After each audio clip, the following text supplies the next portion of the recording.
Hey guys, Christina here, and I have a look for you at what we read last month, which was September 2019. Now we are a homeschooling family of 7. Our children are currently 3, 6, 8, 10, and 11. And so this is both what we read for school and we also listened to for audiobooks, but also what we read kind of independently and on our own. So I have my little list here. Let's start. So, the first book we read was Secret of the Andes, and it's written by Anne Nolan Clark. This book went along with our Story of the World. We're doing volume 3 this year. This book was interesting. It gave a lot of information about the culture and kind of the rituals and the history, but it was also kind of full of a lot of questions. One of the things my kids said afterwards were like, but there's so many unanswered questions. And I think the book was kind of written that way, and maybe that's part of the culture too, especially as you kind of get to the end of the book. And if you haven't read it, that might be confusing. But if you've read it, you understand at the very end of the book there's something that's kind of shared that has been kind of a secret, I guess, hence Secret of the Andes. So it was a good book. It was a little slow, a lot of unanswered questions, but it was still a really good read. And then we just finished, actually today, this book here, The Ghost in the Tokaido, I think it is, Inn. This is written by Dorothy and Thomas Hobler. So this book, I haven't had a chance to really kind of hash it out with my kids yet, because like I said, we just finished it. So first thoughts. So there's a lot of talk about, I think it's pronounced seppuku, of like ritual suicide, of beheading, of monsters and demons and ghosts. My 6-year-old had a nightmare the first day that we read it. So I feel so bad. I didn't have a chance to read it ahead of time. I would say this is for older kids. Definitely for older kids. It's an interesting book. It gives kind of that some information about samurai and about the time frame. Again, it went along perfectly with our unit from Story of the World Volume 3. But definitely for older kids.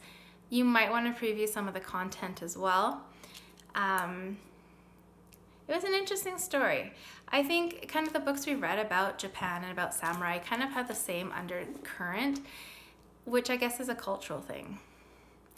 But yeah, definitely not for 6-year-olds. My poor daughter. I'm sorry, Katie. So moving on. We have been listening to the Green Ember series by S.D. Smith, and we just finished the 3rd book probably about a week ago. And we are anxiously awaiting the release of the 4th book in the series. It's due out in April of next year, and we cannot wait. It was definitely left on kind of a cliffhanger, and it's just a really great series. I've mentioned it before, and I will share more when we're completely done the series. But it's something our entire family enjoys listening to. It's got adventure and neat insights and kind of metaphors, if you will. So we're anxiously awaiting that one. If you live in the US, you can actually pre-order it and get it a month ahead of time, but in Canada, we can't. We also have been listening to Hans Brinker of the Silver Skates by Mary Mapes Dodge. We're about a 1/3 of the way through. This audiobook also went along with our Story of the World, and it is fantastic in terms of giving details about Holland, about the history, about the culture, about just the way it looks, the customs of the people. Like, so much information in there I've learned that I didn't know or understand. It is a slower book though. It's taking us a while to get through it. Like I said, we're only about a 1/3 of the way through. I think we have like 5 hours left or something to listen to, but I'm so glad we are listening. I'll definitely give you an update next month on how we like the story overall, but for information-wise, fantastic resource on Holland.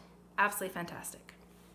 So then, my oldest. So Joshua has been reading this book, Minecraft the Crash. They've also been reading, all my boys, some smaller Minecraft books they found. All 3 of them really like that, so they've been reading that. He also has been reading the Pokemon books. All of them have. They always read those. And then there's a book, which I'll insert a picture, called Rust, and they read volume number 1, Visitor in the Field, by Royden Leap, I think is how you say his name. So this is actually a relative of the librarian where I live. And when we went into the library one day, she said, hey, check out this book. I think you guys would like it. And all three boys loved it. Excuse me. And my husband actually read it too, and he loved it. It's, I'm not sure if it would be a graphic novel or a graphic, it's mostly with pictures. And it's actually been picked up by a major motion company. It's going to be made into a movie. And there are other books. My kids are waiting for the second one right now, but they loved it. I can't tell you too much about the story. You're best to kind of go look it up. But they all liked it, and so did my husband. So there you go. And then I had my two oldest boys read Samuel de Champlain by Elizabeth MacLeod. And I got it in both English and French, and I had them read the books both in English and French as we were learning about him. And I know I always say the name weird. Samuel de Champlain. I think that's how you say it. So then my second oldest son, a lot of the same books. He also read this book here. This is The Black Star. This is by S.D. Smith as well. This is kind of like a prelude, I guess, or a book that takes place before the series we listened to. And so he, second and third son, read this book. And he said there were pictures in it. There's some pictures in here. There's some like little drawings. It's not very thick. There's the picture on the back. They said they really liked it. I think it's about Whitsun Mariner, if I remember correctly. And yeah, Whitsun Mariner and Fleck Black Star. So they really enjoyed this book. My oldest son is reading it next. That's another one by that same author who we've all really enjoyed his work. And then he also read some Dogman, some Captain Underpants, those kind of books. They like those books too. And then my 8-year-old, he, again, he read this, he read, you know, Captain Underpants, all those kinds, Minecraft. But he also read the Samuel de Champlain, a graphic novel version that I got, which again, I'll put a picture in. I just found it at a local library, and again, it went along with our history. So then that brings me to me.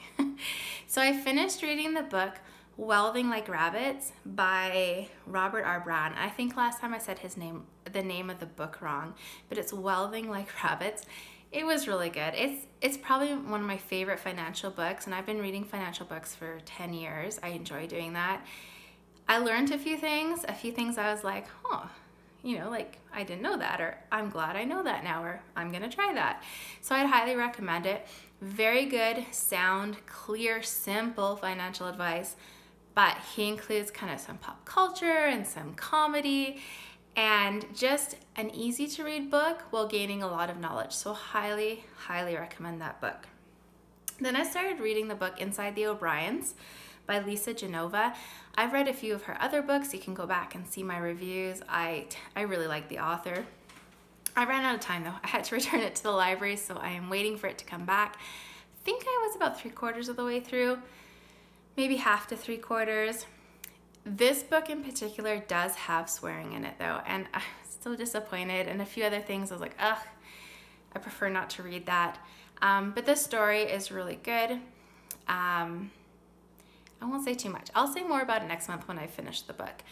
But yeah, so far I am enjoying it, and I like that she has like a neuroscience kind of background and puts all that information in the books. Those are the kind of books I like to read. So waiting for that to get back. And then right now I'm reading this book here, which is Parenting 14 Gospel Principles That Can Radically Change Your Family by Paul David Tripp. If you follow me on Instagram, you probably saw that I shared a page of this. Really good. So far I'm loving this. I'm only about 3 or 4 chapters in, but really good advice. It's not, the author has a different, I guess, religion than me. Very similar, both Christian, but just slight changes or kind of differences in what we believe. But overall, the book has some fantastic points, and I'm so glad I'm reading that. It's been really good for me. So those are the books that we read for both homeschool and personally, and kind of what we read last month. So I love to get suggestions. I love to hear, have you read any of these books? What are you reading right now? What's your favorite book right now? So go ahead and leave those in the comment section down below. And I hope this finds you having a great day. Take care.